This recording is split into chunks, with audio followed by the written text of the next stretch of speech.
I'll now share my screen and we'll get on to the nitty-gritty of what drama really is. Okay, I would normally do this as something very practical because I would be able to see you all. But as there's so many of you, I'm not going to be able to see you all. What I would like to do instead is to explain things as we go along and ask you to write in the chat box. And if you can read out their answers, that would be a great help to me because I can't read and talk at the same time. So I'd like you to look at the images around this title, Spice Up Your Classrooms. What's happening in those images? What do they say to you? What's the message behind them? Write your answers in the chat box, please.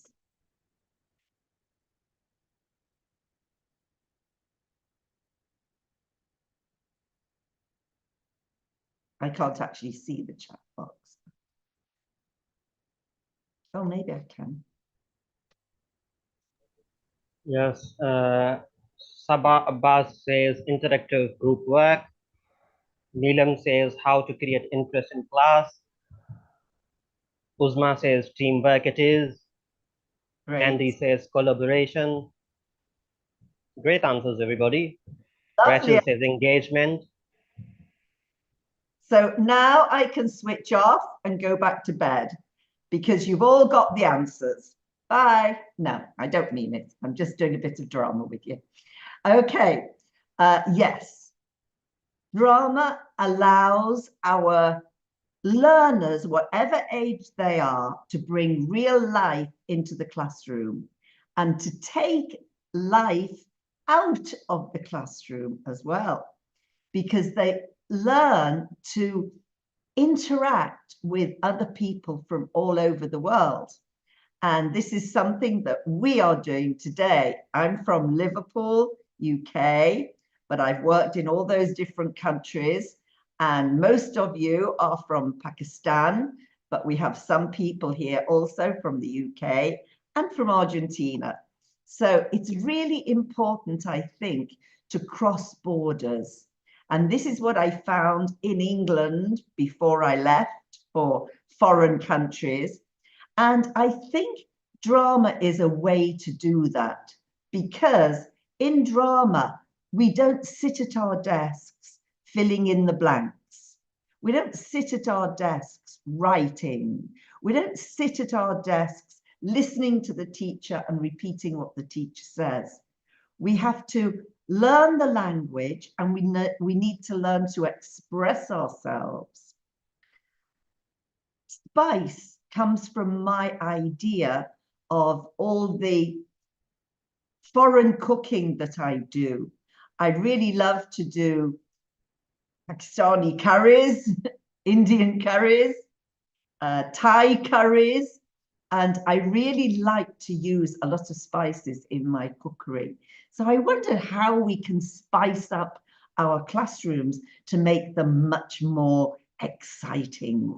So what do we have to do in our classrooms? Well, I was teaching a class of 18 really, really severely specific needs students. And I needed to change the way I was teaching because traditional school wasn't working. So I thought, what out of the 5 subjects I'm teaching do they like the best? And the one they liked the best was, of course, drama, because at least they could connect with me. I could reach to teach. And I've always believed since those early days in my teaching career that we cannot teach if we don't first reach. So we reach, we bring them in, and then we can teach them. But it's only when you've got that relationship, it's only when you bond with your students that you can really teach them. Because if they can't connect with you, as we are connecting right across the world at the moment, you can't teach them anything. So I hope I will be able to bond with you today by the way I use my voice, by the way I use my body language, my facial gestures, my limb gestures, and if I could stand up, my whole body gestures. And in fact, when I'm teaching the spice, I usually ask you to stand up with me and to do a little exercise where we bring in multisensory education. This is the big clue. Bring in multisensory education. So let's see what we mean by the spice. So I ask you this question.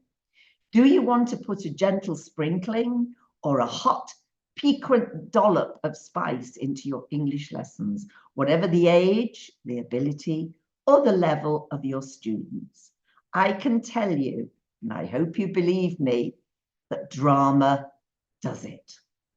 Drama really does it. Can you hear me well, everybody? Yes, I hope so. Yes, Susan, we can hear you. Great, good, fine. Do ask questions also in the chat box. So what is spice? How is it relevant to English language teaching? What's the benefit to students? What's the benefit to teachers? Because if I've been doing it for 53 years and I still haven't burned out, it can work for you too. How to stay engaged in your own teaching. And how do we implement the spice? This is the best question of all, I think. This is the book that I've published with Helbling, English Through Drama. And it's what I call a dippy book. You just dip into it and get ideas.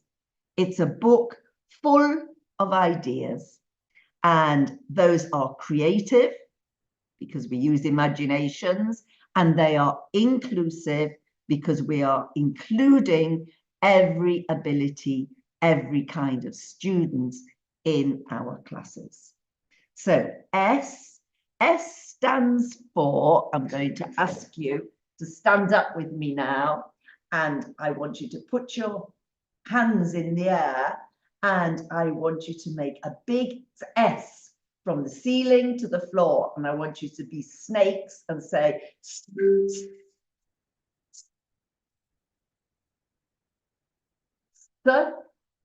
is for social development. In drama, we do group work and pair work mostly. We rarely do individual work. So it's all getting together to do things, to make decisions, to solve problems, to find some answers, maybe not all the answers, but to find some answers. And then P. So we're going to do a big plosive P, P, P. Pointing hand, please. Look at your nail and do P, P, P, P, P, P. P for physical development. PH is a F. So it's physical development. We must teach them English language, body language. It's different from other kinds of languages. And the proximity we keep with people is also different. We are much more private in England. We have a space around us. We like that.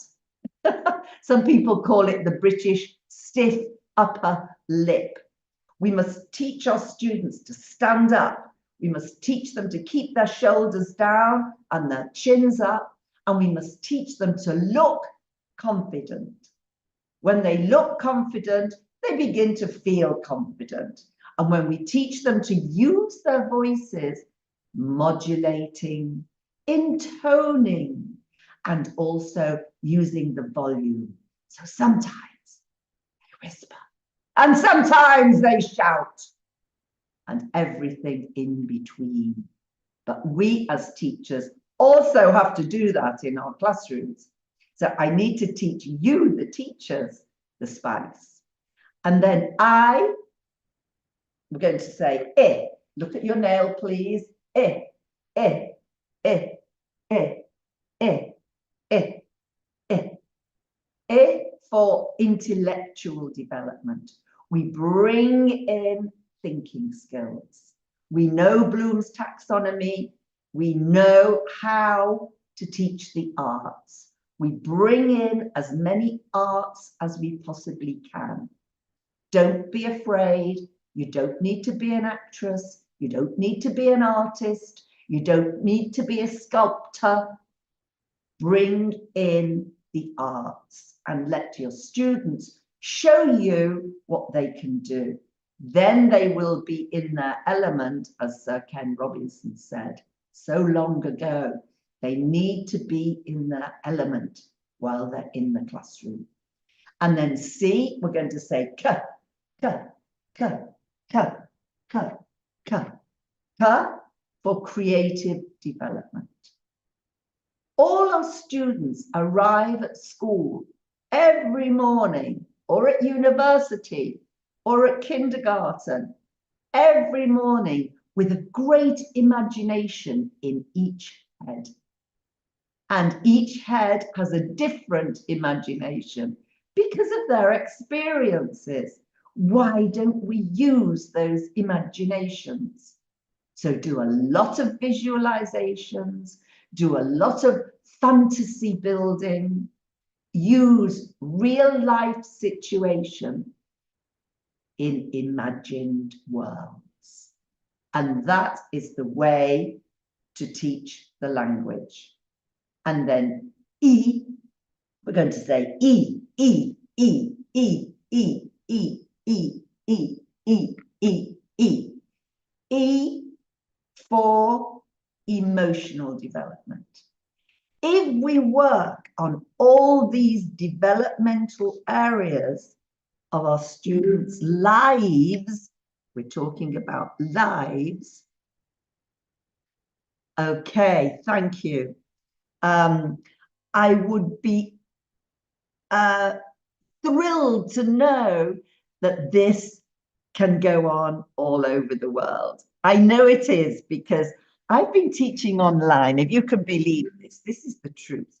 I've been teaching online since 2004. We did not have Zoom. We had an online platform called WizIQ. And I paid for WizIQ and I used it to teach people all over the world. And I started opening my own academy in 2016. And I have taught thousands and thousands of teachers. And I hope that they are using it. I know a lot of them are because they get in touch with me quite regularly. So here we are in the classroom, and I'm going to move on and I'm going to give you a test. Okay, so what does S stand for in the spice? Can you write it in the chat box, please? Oh, I've told you the answer. What does E stand for? E for. What does I stand for? I for. What does P stand for? PH, really. And what does C stand for? I wonder how many answers we have got.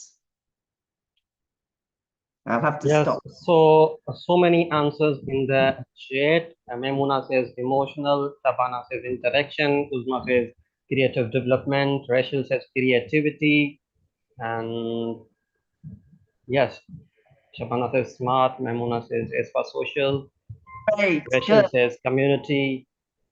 So many wonderful answers. Okay, C could stand for community, but in my spice, it stands for creativity. In fact, I think I've derived 9 C's for drama. But anyway, I want to stick to creativity today because we're doing the spice. Okay, let's look at social development. How does it work in drama? Look at these. These are babies. These are older ladies. And we've got a mirror down here. So in drama, we often do pair work where one person is the leader and they do a number of actions. You can do this with me if you want to.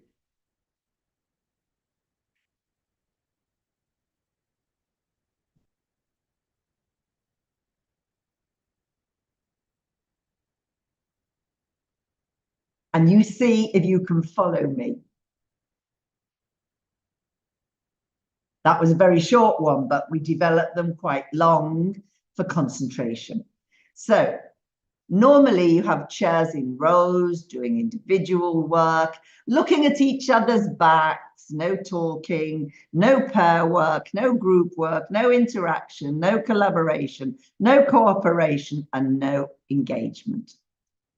Because if we don't have normal social interaction in the classroom, normal life interaction, then you don't have any engagement.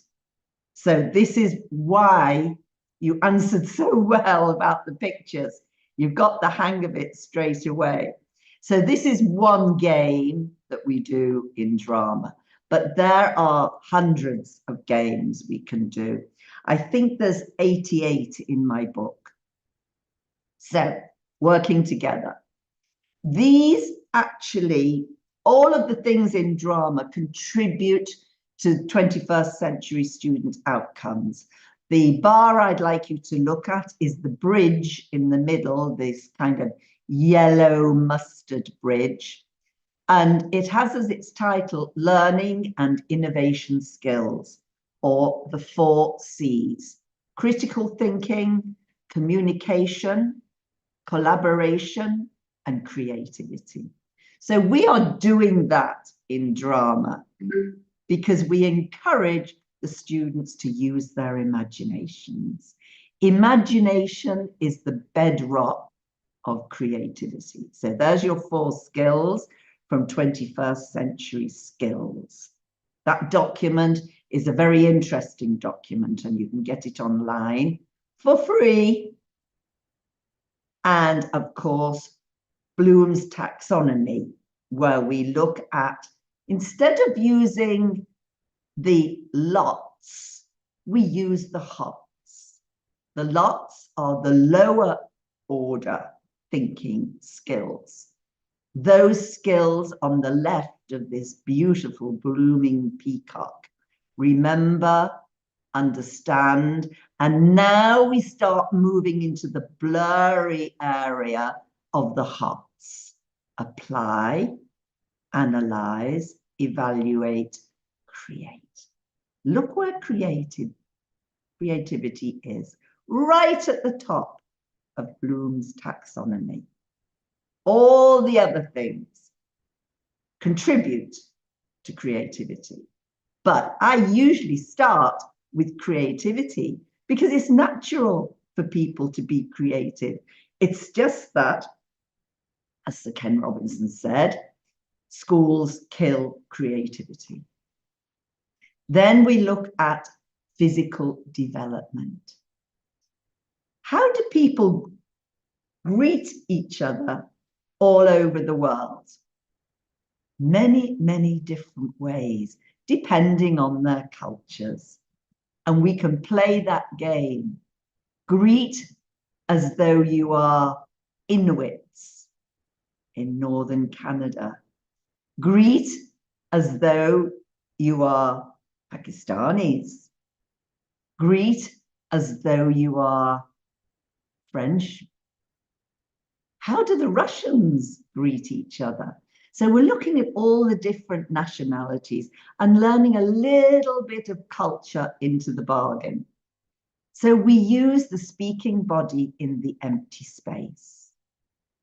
This is an expression which I use all the time because we tend to keep the students sitting still. And that is the worst thing you can do for a human being. We need to move. We were born to move. Have you ever seen a small child sitting still for long periods of time? They start to fidget, they start to move because they have to. Have you ever seen a young child sauntering down the street, walking slowly, smoothly, thinking about things? No, they skip, they jump, they twirl, they turn, they fly, imagining that they are Superman or Batman, or the girls, sorry, I shouldn't say that there's any difference between the sexes, but we know that the girls like to play the princess or the queen or the witch also. I've got my witch's hat here, actually.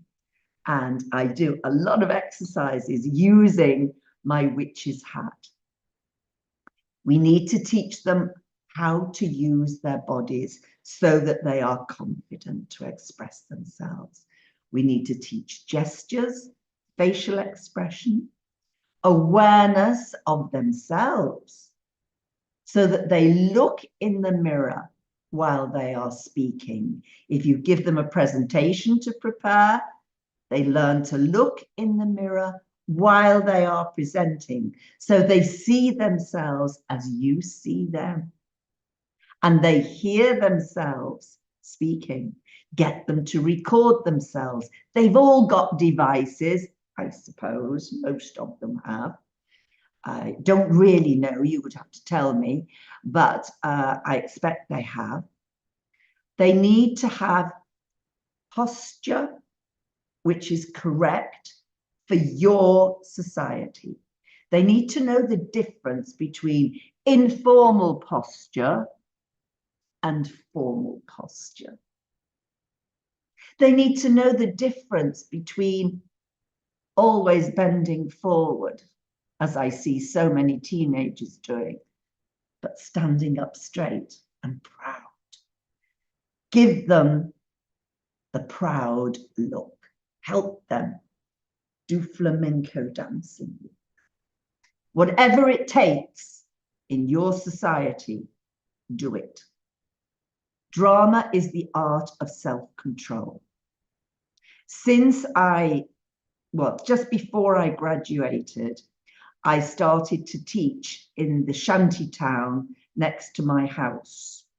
And those children who came to me on the first class did not have any self-control. I am teaching them. It's not always easy. I didn't say it was easy. I actually don't like easy. If it's easy, it's probably no good. If it's easy, it probably doesn't teach them anything. So we need to teach. We need to give them their confidence, their self-esteem, and we need to develop it so it goes through the ceiling. I have seen this with these eyes. I have seen students who were so shy, so quiet, had never been allowed to express themselves, absolutely blossom in drama. I have seen special needs students who were very, very, they just weren't worthy. They felt they weren't worthy, and their self-esteem was down to the ground. I have seen them become worthy, and I have seen them starting to smile and starting to greet people and starting to accept you. And remember, as all sports teachers know, all dancers know, the muscles have memory. And that's why it was easy for you to learn the spice, because you did it with me. You did air streaming and you made sounds. So it was multi-sensory. You could see what you were doing. You could feel what you were doing. You could hear what you were doing. Ha, eh, eh, spice. So remember to do everything through the speaking body in the empty space. We don't need curtains. We don't need a stage. We don't need costumes or makeup. We don't need anything except a teacher who's got loads of great ideas and a load of students who are willing to play, who are willing to join in with the game of suspending disbelief. We have to take them into those worlds.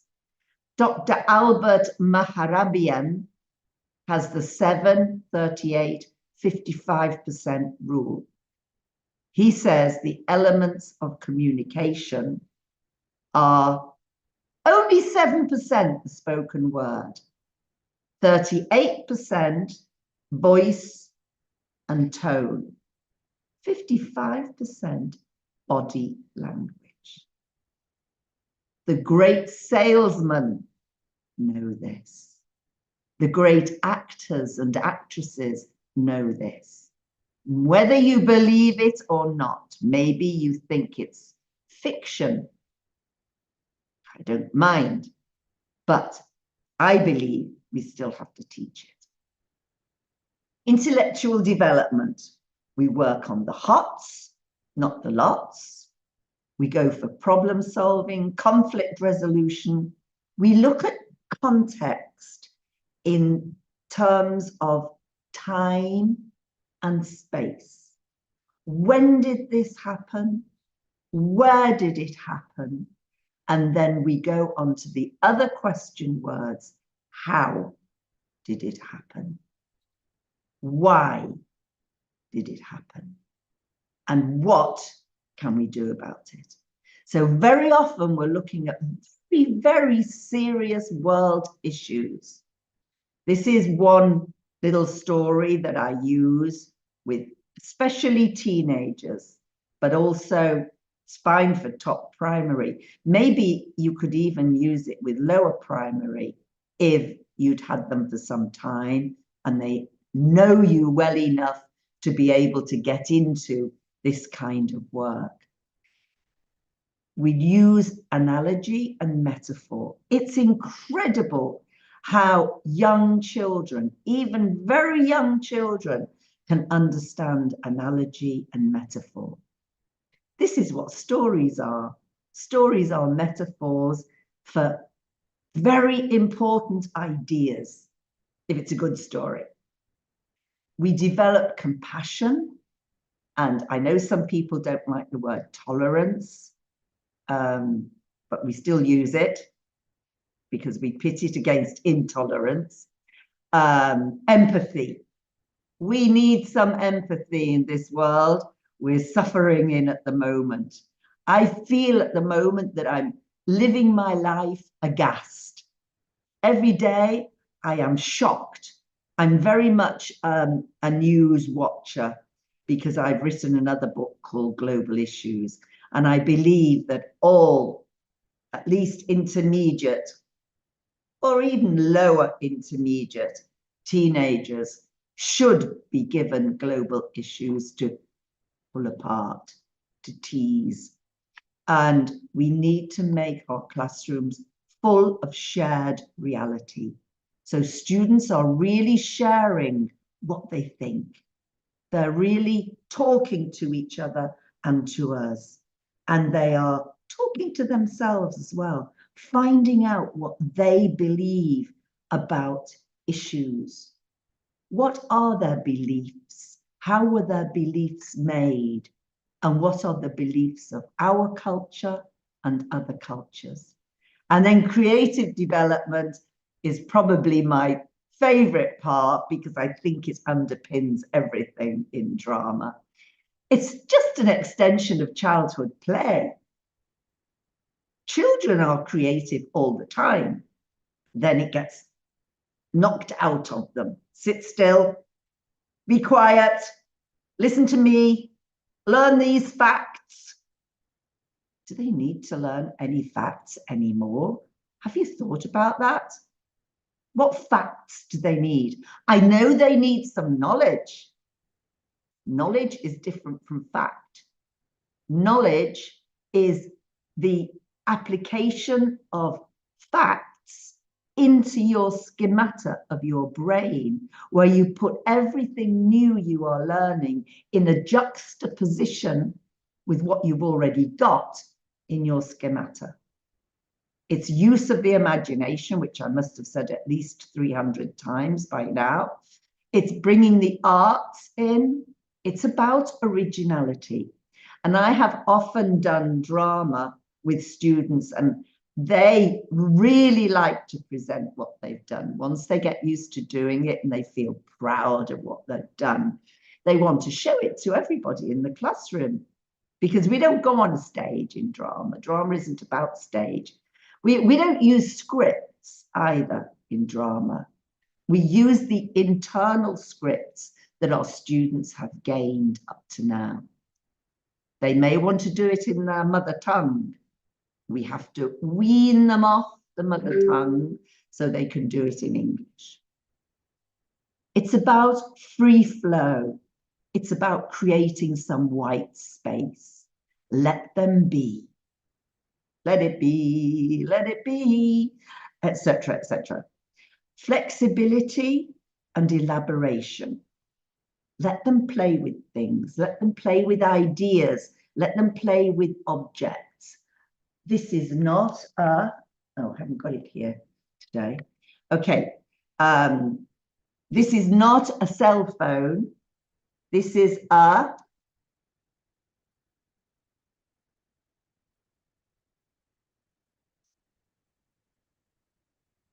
what is it? Answer me in the box, please. And then somebody else takes that idea and says, this is not a book.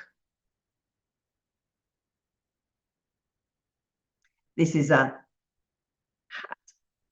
Okay, so we have them think in other ways about everyday objects. Great, fantastic, thank you. You're very, very good at participating. I like that. Teleporter, thanks, Rachel. It's a bar of chocolate. Great, yes. It's a bar of chocolate. It's very tasty. It's black chocolate. I love dark chocolate. Great. Bar of soap. Yes. Okay. I can clean my dirty body with this bar of soap.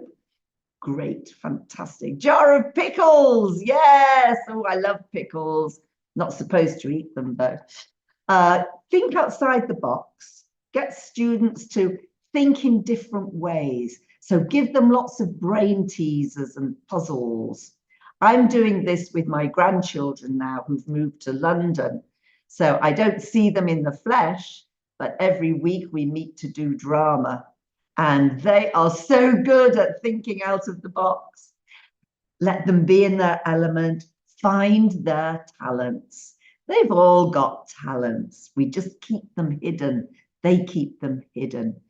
And work with your special educational needs students and work with your dyslexics in a slightly different way in the classroom so that you are being inclusive. And then emotional development, emotional intelligence and the mask are very important concepts for you to understand.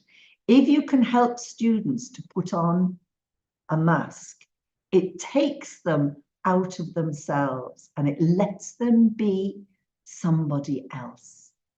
We did this a lot with our special needs students, and they blossomed because they could forget their difficulties for a moment. And we gave them eureka moments. And we gave them lots and lots of little tinsy-wincy, eeny-weeny, itsy-bitsy yellow polka dot bikini bits of success. Get them to control their own emotions.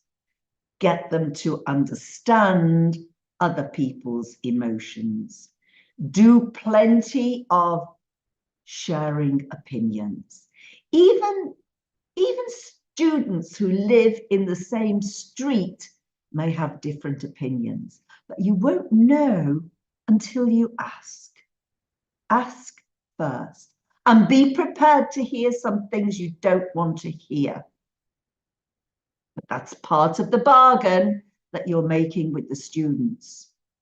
You are asking them to be honest with you.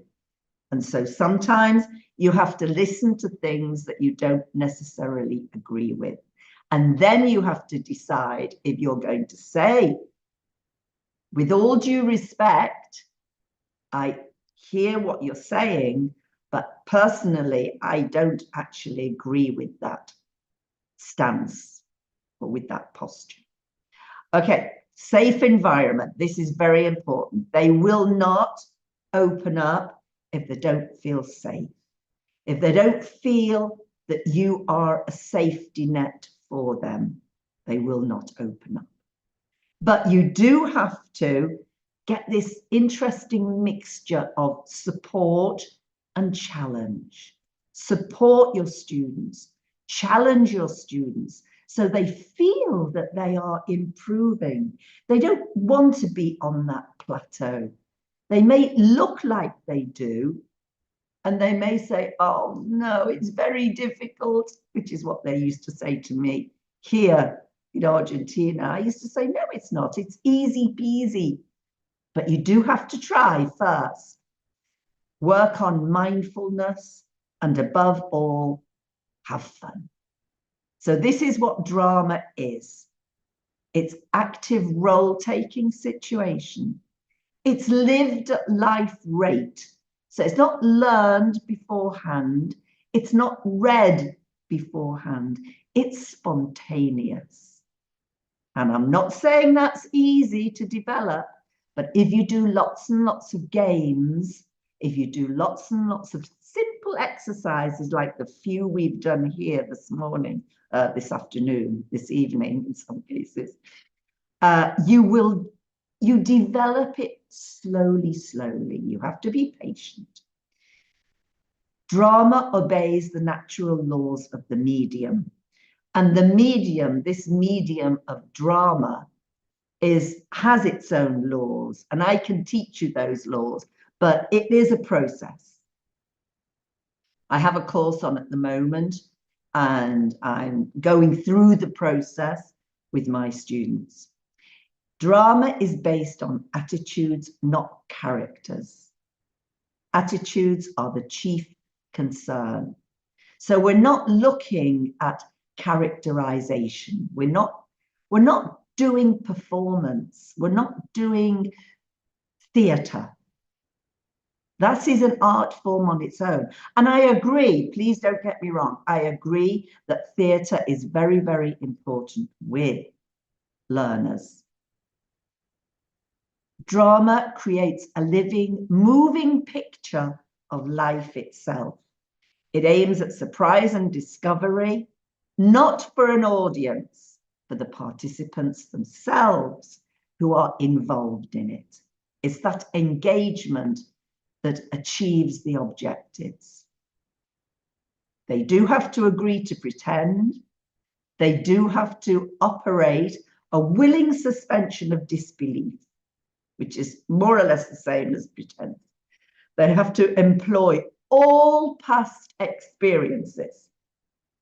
So you can imagine the students who've had many different experiences are generally much more capable, and they need to employ any conjecture of imagination.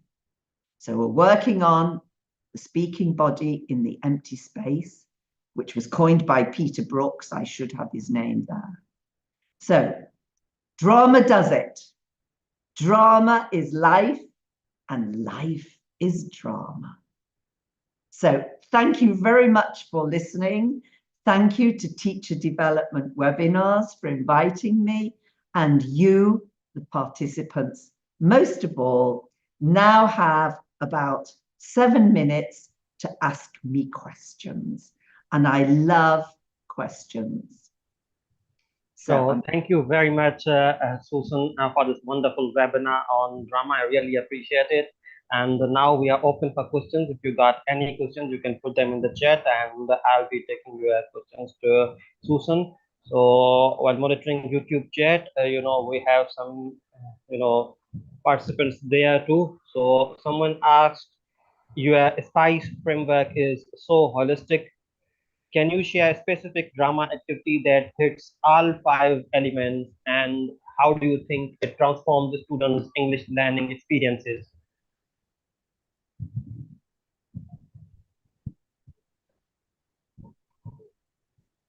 Yes, Susan, over to you. Sorry? Yes, can you hear me? Yes. Yes. So the question is that, your SPICE framework is so holistic. Can you share a specific drama activity which hits all 5 elements, and how do you think it transforms students' English language experience? Okay. If I understand the question correctly, you're asking how SPICE actually works through the exercises. Is that correct? Yep. Yep. Okay. We take what the students have got. So depending on the age of the students and their experience, for example, here in Argentina, we have bilingual schools and students start English at 3 and they have English for many periods per day. So by the time they are 5, you can have a conversation with them. So it's really very, very interesting to be able to talk to them in English because they have learned quite a lot of English from their traditional classes. What drama does is to take anything that they have learned. So you can do drama with beginners because you are going to teach them a little bit through, you're going to teach them a little bit through traditional work, and then you're going to turn the traditional work into this moving picture of life.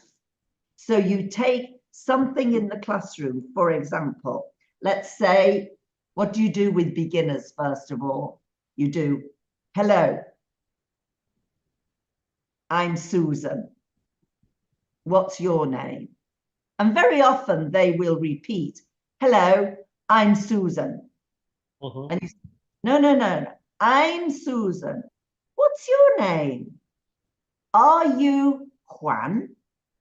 Are you Deirdre? Are you Saba? Whatever name you can think of. And they say, no. And then they answer you with their name. And then you teach them, I'm Susan. What's your name? And then they begin to say, I'm whatever. And then you can get them up, standing up, and you can have them walking around the classroom. So now we're interacting, and they meet somebody, you put your hand up, and that you teach them, that means stop. And they talk to the person next to them, and they say, I'm Susan. What's your name? And the other one says, I'm whatever. And you do that repeatedly for about 5 minutes. Let them walk around, let them talk to each other. Even if they only learn, I'm Susan, I'm Juanita. Doesn't matter. You're getting them started on using the language. This is what drama is about. It's about getting the language out of their heads into real space, real time. And then, of course, it's very easy to build upon that because you do. I'm Susan. I'm whatever. I'm 21. Well, makes them laugh when I say that, of course. And then I say, how old are you? And they say, I'm 21. And I say, no, you're not. And sometimes I will go into their own language. And I say, ¿Tenés 5 años? For example, in Spanish, because they speak Spanish here. And they say, no, no, quattro. And you say, okay, so I'm 21. How old are you? I'm 4. Very good. They always count on their fingers, don't they? I still count on my fingers sometimes too, especially if I have to go backwards. So you develop whatever you're doing to something a little bit more cognitively difficult. And then you turn it into a drama activity. Drama must be active. It must be the speaking body in the empty space. As they get older, you can take your textbook and you can use, I don't know if you use textbooks very much, but maybe you have to. Can anybody answer me? Do you have to use textbooks?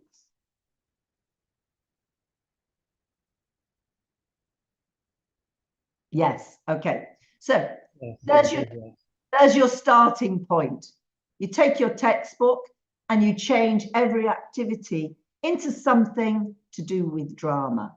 So if you've got a simple comprehension exercise in a lower intermediate textbook, you turn it into drama. You turn it into an interview, for example. You turn it into a conversation. You turn it into a presentation. So you're always getting them to turn whatever they've got in the written form into the spoken form. And we do it. You can't turn on the mic. Okay. You can become one character from, as Andy says, from inside the comprehension passage that you've just read. There are endless possibilities for you. And well, as I said, you start with games. So you say, okay, what's the most important, what are the most important words in this comprehension today? And you have a ball and you throw the ball around the classroom. The person who catches the ball has to say one word, just one word. Okay, Saba, for example, I turned Robinson Crusoe into being myself, Robinson. And you were teacher in role. You were playing a very important drama technique. That's called a frame or a convention. And you did that with grade 5. And I suppose they responded in ways which were unbelievable before you ever did that kind of thing. So I gather that you like drama, Saba. Saba says yes. Good. Okay, fantastic. I would need to have another webinar with you in order to just do exercises, which is what I'm going to. Yes, we got some other questions. How can technology be used to support drama-based learning? That's something that I've been very interested in. And up to now, I haven't been able to explore it fully.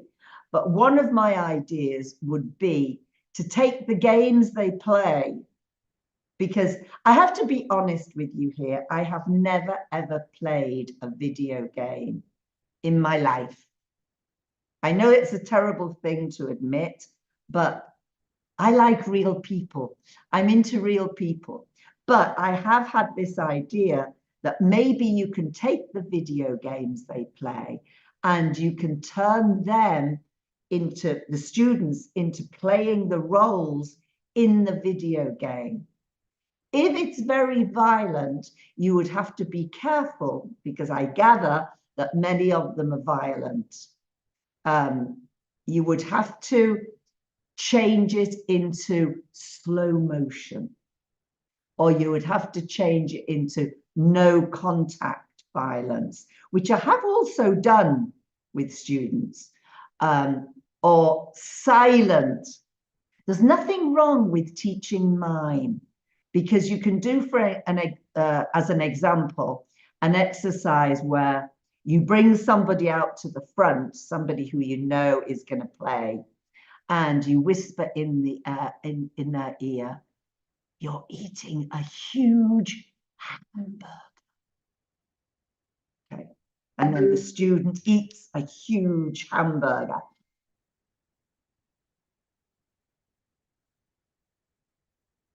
And you say, "I believe David is playing tennis." And the students should be taught to say in response, "No, he's eating a hamburger." And then you do that, you get them to do it in groups. One of them is the students at the front of the class. Another one of them is the teacher. And the other three, for example, in groups of 5, the other 3 are the students who say, "No, she's the."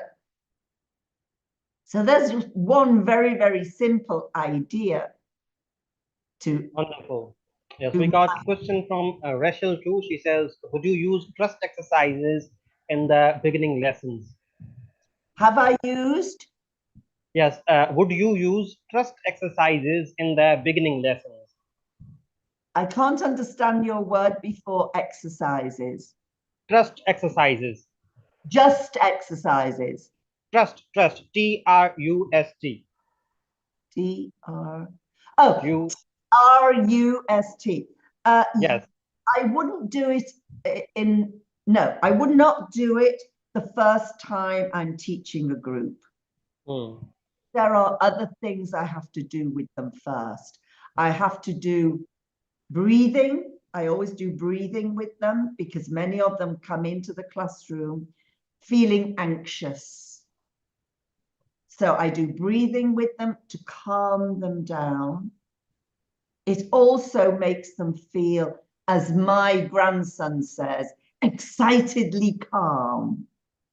I feel excitedly calm, which is perfect actually, because breathing is supposed to make you relaxed, but receptive.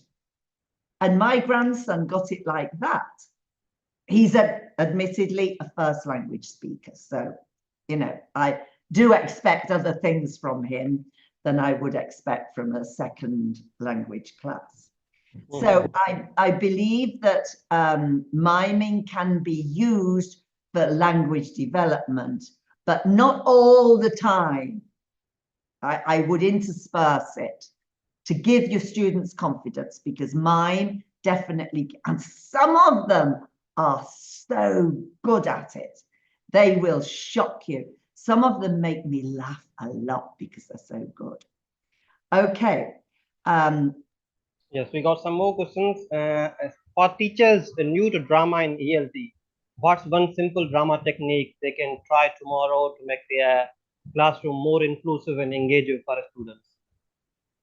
The problem is asking that sort of question is virtually impossible for me to answer, because I have at least, I don't know how many drama exercises I have in my head, but what you've got to do is know your class. The first thing I do when I walk into my first class with any group of students is to do the breathing, because you need to lower the affective filter, right? And then I would do sounds. So I would get them making sounds. I would ask them to stand up. Well, they're already standing because they've been doing some breathing. And I would put my hands here and they all do the same. And I would raise my hand to my forehead and go like that. That means stop. So this is start the sound, stop the sound. So I would go, ah, e, o, oo. And they would all join in with me. And I make a few rules, ground rules at the beginning. And that is, that you may not touch anybody when we are moving around, unless the exercise is about that. But otherwise, so no hitting, no pushing, no shoving, no nudging, none of that. We are doing the art of self-control.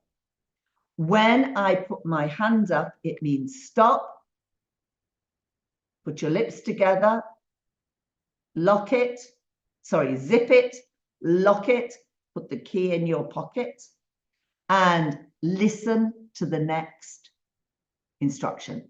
So I do lots of exercises, one after the other, to warm them up, to get them going, to get them opening their mouths. That's another rule. Open your mouth. English is an open-mouthed language. When I came here to Argentina, I thought I would learn Spanish easily through interaction, through immersion. Didn't work like that. Yeah, Spanish speakers talk like this with their lips together, and you can't understand anything they're saying when you first come here. It's taken me years, really, to learn Spanish because of that. So I'm quite fluent now, by the way, but I still do apparently speak like a Russian spy, which is what everybody says to me. So the exercises I do at the beginning are about sounds, breathing first, sounds, body language. Then I would ask them to think of a movement that you could see and hear in a factory. So I'll do one first.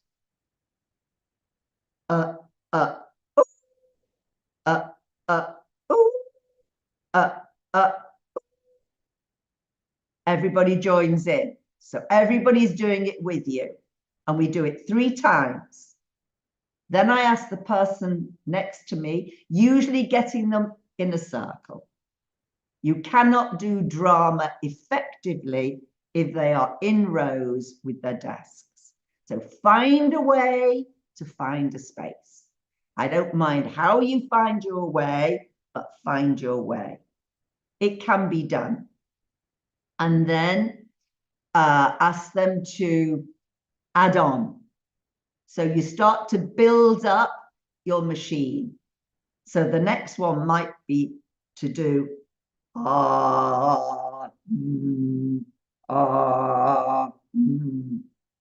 It might be. It doesn't matter. As long as they are up on their feet, doing their speaking body in the empty space work.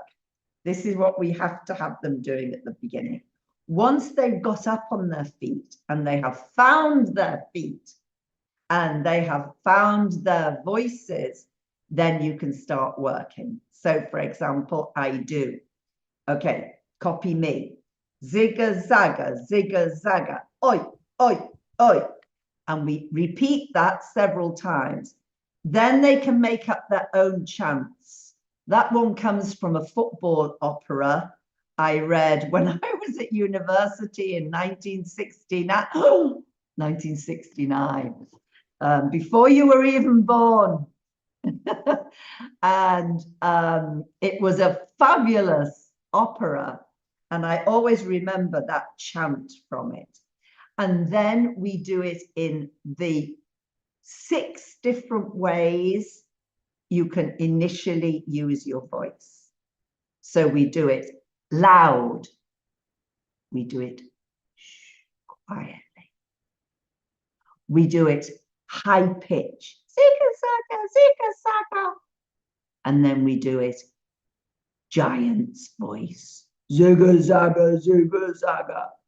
And then we do it quickly. Then we do it slowly.